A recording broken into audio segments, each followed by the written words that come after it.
I'm going to talk a little bit about a proposed change to the definition of affinity, and I think there's sort of a twofold benefit to talking about this. In the context of it, I think people will get a little bit better sense of what is it that you would do with affinity that would actually be useful in an SDN controller, and then the other angle is to get some feedback on the proposal for how we're going to adapt the existing affinity definition in order to support some things in the service chaining use case.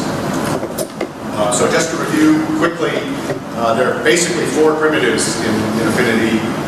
There's the identifier, which is who is participating in this conversation or who's part of the affinity. There's the affinity group that allows you to create collectives and sort of batch apply Can we show something? attributes and things. Can you show something? No? We'll plug into any monitor. Yeah, and you also need to share on the WebEx. On the WebEx, you'll want to share your application. I'm going to share my desktop even when you ask me to. Yeah, it doesn't just randomly share everything on Steam as well. So if you go to the WebEx icon, click on there. So the ball is The little green and blue ball. and share. There you go. Yep, that works.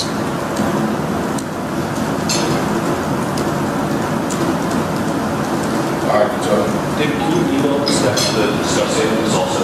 yeah, or put it on the wiki and Yep. Some kind of awesome. Put it on the wiki and then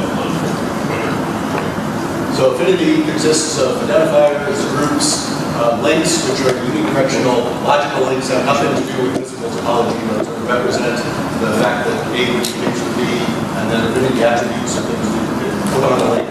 And there's some examples of some of the kinds of things that one can do with affinity attributes.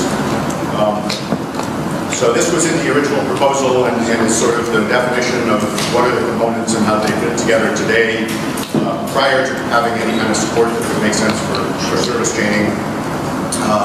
This is the Plexxi product. This is an example of a graphical user interface that's used. The back end of it uses the REST API to talk to the SDN controller. And here's an example where this GUI tool has done virtual machine discovery, harvested a bunch of virtual machines from vCenter, and then the user has created two groups, an application server group and a web server group, and created an affinity link between the two groups. And you can see the little dialog box is adding affinity attributes to the link that is going from the app server to the web server. So that's just an example of one of the ways you can create affinity is by having a graphical user interface like this and harvesting a bunch of information from somewhere and having the user kind of drag and drop things. There's lots of other ways that tools can automatically use the REST API to create affinities, but this is just an example of the case where the user does that. So the proposed additions are, in addition to sort of the components and the relationships that we talked about earlier, we're going to add the ability for an affinity link to have an affinity link. 0 or more affinity links. Doesn't have to have one, it have one. And then we're going to introduce new affinity attributes. There's a path intercept attribute, which essentially says ignore the addressing in the packet headers and take all of this traffic and send it over to affinity group X. There's a path intercept continue, which is sort of the second stage in how you build a service chain.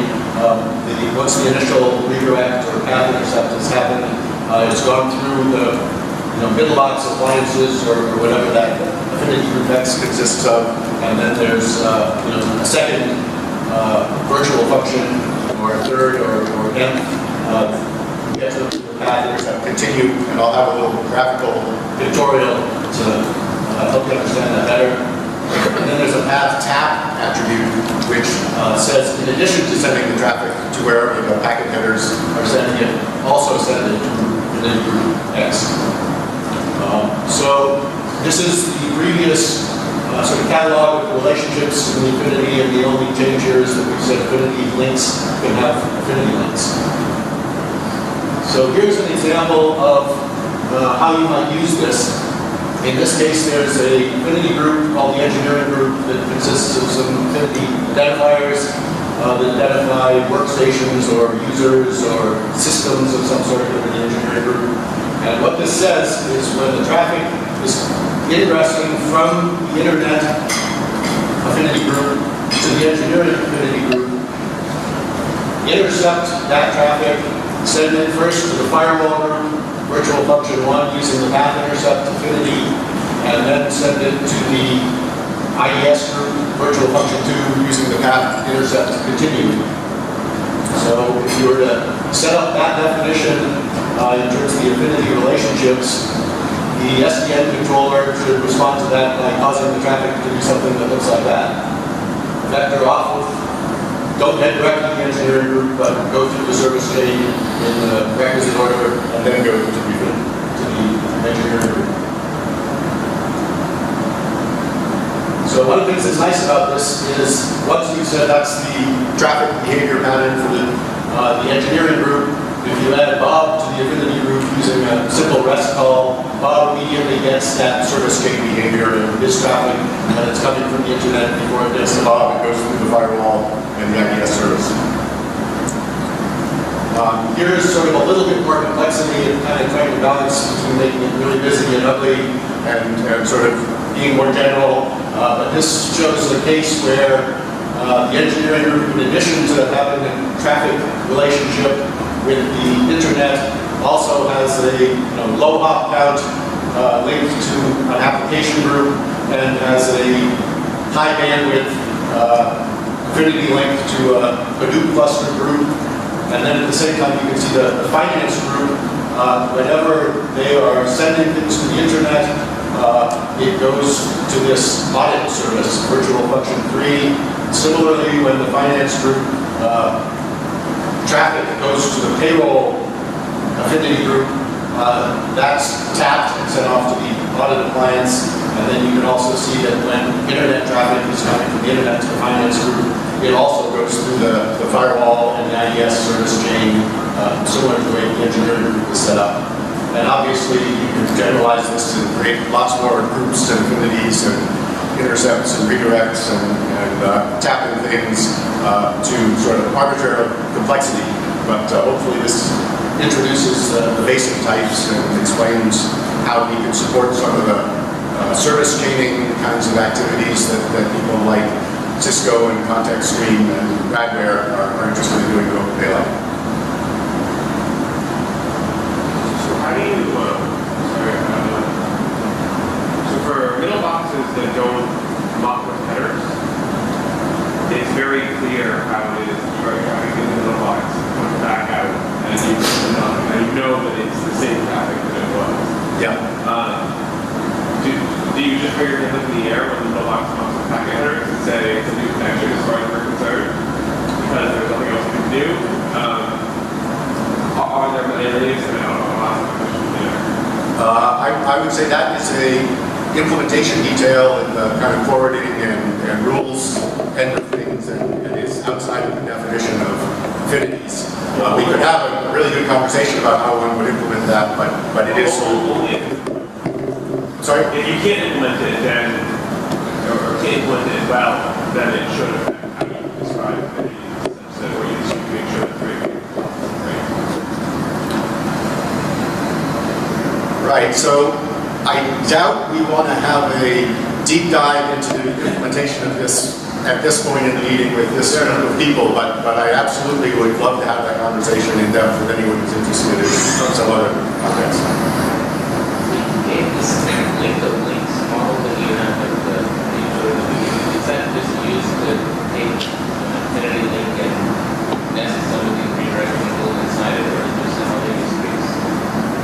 I don't really understand how you... Right, it's sort of like combinatorial exposure looking for that. yeah, so we're trying to keep the number of primitives as small as possible and sort of the combinations as small as possible, and that seemed like the minimal change that would allow us to both say this doesn't apply to all of the traffic for a given affinity group. It's specific to the traffic, say, to the internet. So you need the original link to describe what it is that you're redirecting, and then you need a link off of it to say where is it that you're redirecting it to.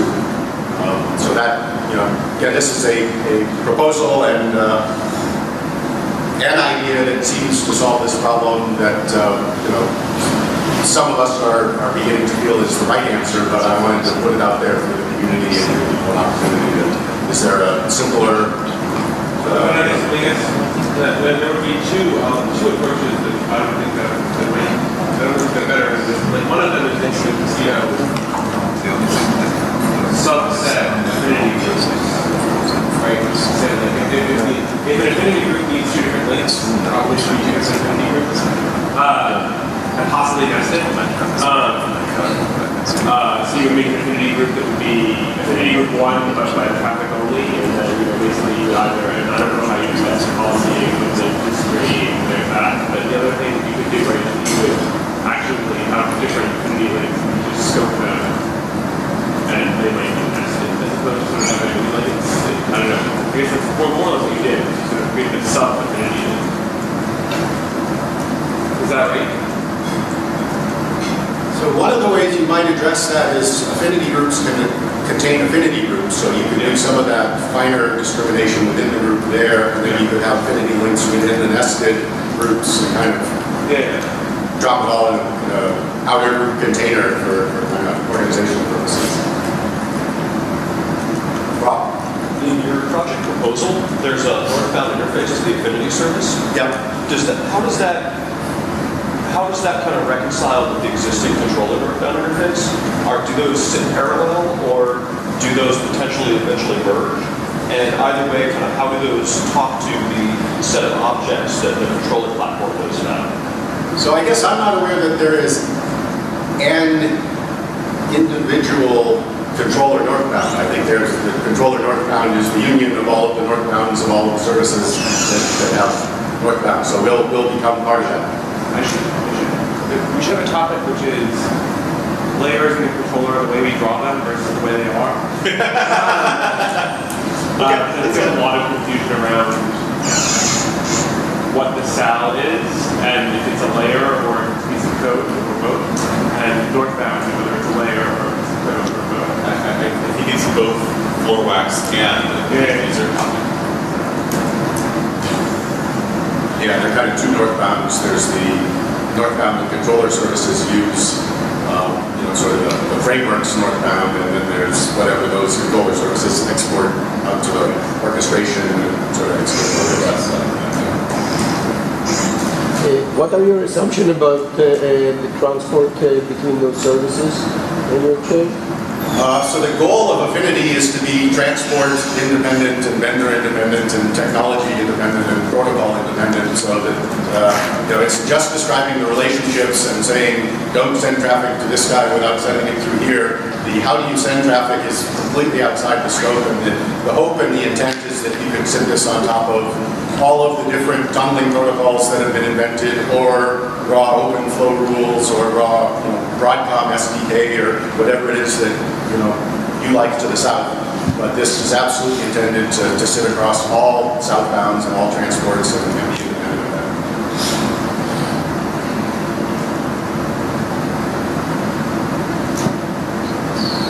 Anything else? Do you assume any state that needs to be kept by each one of those services that you need to control as a part of Affinity Group? So you mean the virtual function services?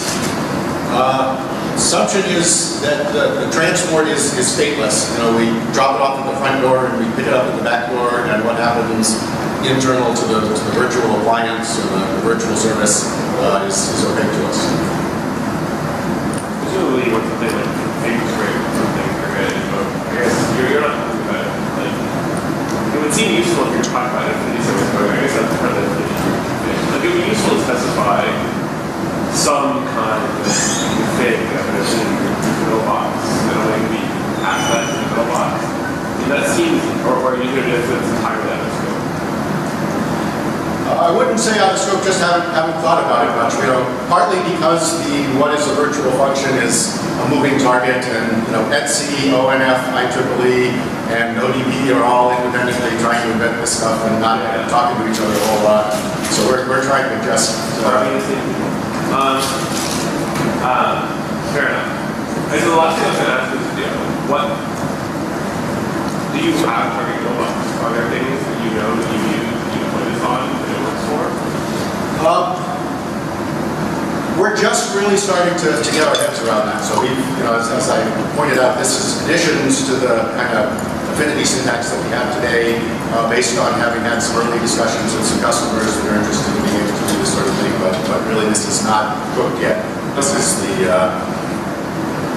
first proposal that seemed to make sense, and nobody could punch any holes in it. And here's a bigger audience full of smart people, and maybe one we can punch a hole in.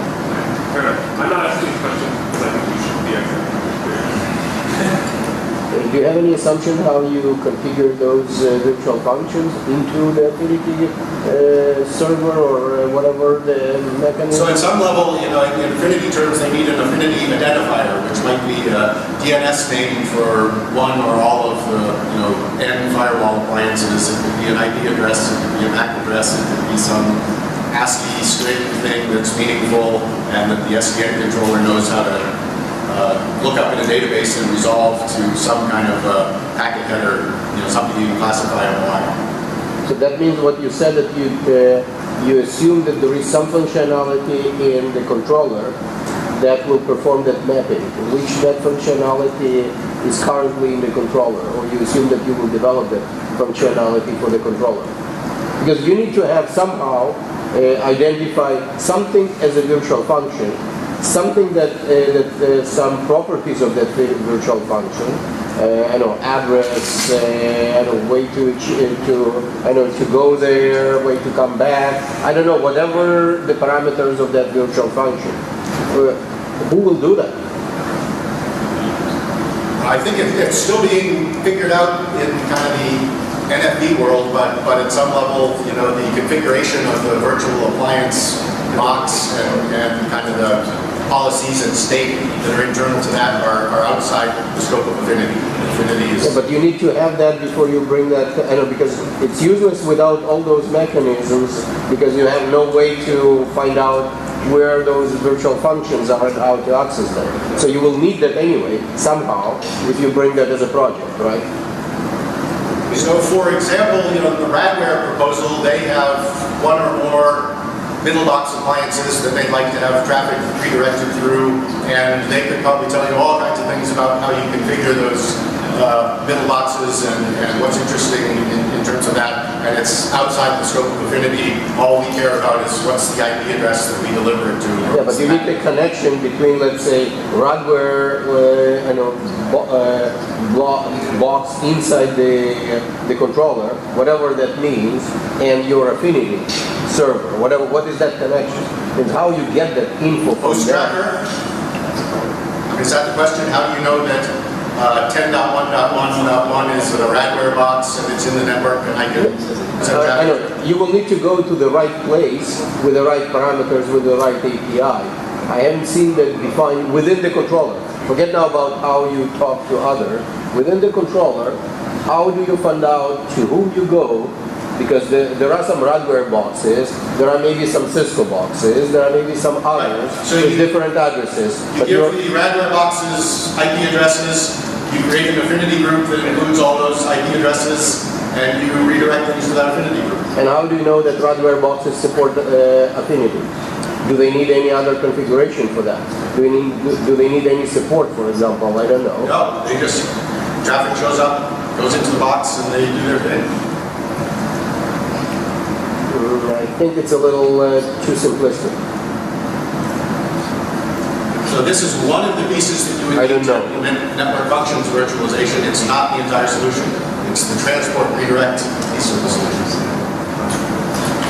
Yeah, I still don't understand from the system. Maybe I know we can solve it separately. Because I don't understand how in the system it works. Okay.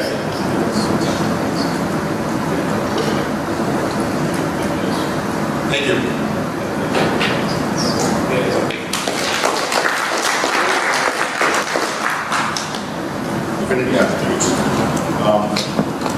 So this was in the original proposal and is sort of the definition of what are the components and how they fit together today, prior to having any kind of support that would make sense for service chaining. This is the Plexxi product. This is an example of a graphical user interface that's used.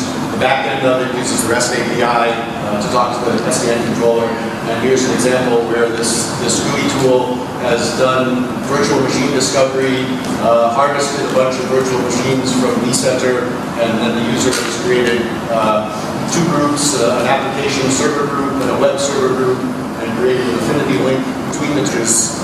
Who is participating in this conversation, or who's part of the Affinity. There's the Affinity group that allows you to create collectives and sort of batch apply Can we show something? attributes and things. Can you show something? No? We'll plug into the monitor. Yeah, and you also need to share on the WebEx. On the WebEx, you'll want to share your application. I didn't share my desktop even when you asked me to. Yeah, no, this is just randomly searching on the answer well. So if you go to the WebEx icon, click on there. So the ball is The little green and blue ball.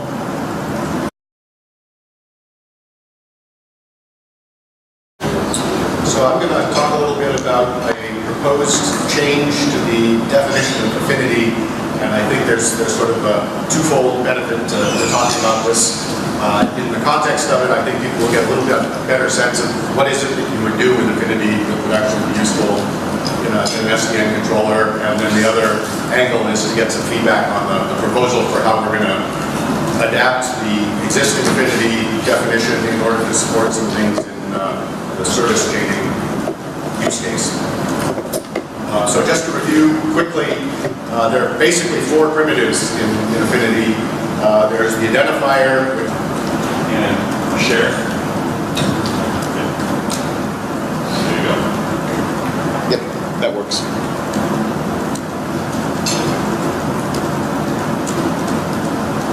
all right, so Dave, can you email us the discussing this also?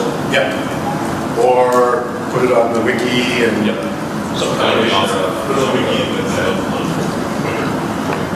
So Affinity consists of identifiers, groups, links, which are unidirectional logical links that have nothing to do with physical topology, but sort of represent the fact that A links with B, and then Affinity attributes are things that you can put on a link. And there's some examples of some of the kinds of things that one can do with two groups. And you can see the little dialog box is adding Affinity attributes to the link that is going from the app server to the web server. So that's just an example of one of the ways you can create affinity is by having a graphical user interface like this and harvesting a bunch of information from somewhere and having the user kind of drag and drop things. There's lots of other ways that tools can automatically use the REST API to create affinities, but this is just an example of the case where the user does that. So the proposed additions are, in addition to sort of the components and the relationships that we talked about earlier, we're going to add the ability for an affinity link to have an affinity link.